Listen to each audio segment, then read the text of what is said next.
আমি আমাদের চোখের পানি তাদের কোনো প্রয়োজন নাই, আমাদের মায়া কান্নার গাজাবাসীর কোনো প্রয়োজন নাই।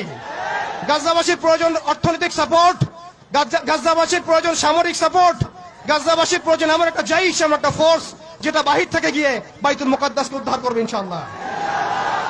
আর আপনারা ভবিষ্যৎবাণী শুনে রাখবেন ইনশাআল্লাহ আযজা ওয়া জাল, আল্লাহ রাব্বুল আলামিনের এই বান্দাদের মধ্যেই এমন একটা জাইশ, এমন একটা দল আল্লাহ পাক সৃষ্টি করে দিবেন ইনশাআল্লাহ।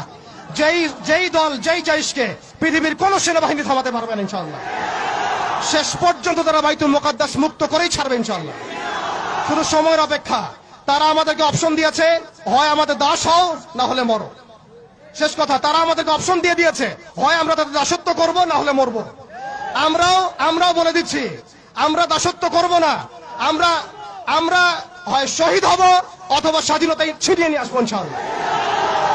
হয় আমরা শহীদ হব না হলে স্বাধীনতা ছিনিয়ে নিয়ে আসবো ইনশাআল্লাহ। আল্লাহ পাক আমাদের বাংলার তাওহীদের জনতাকে কবুল করেন, আমিন।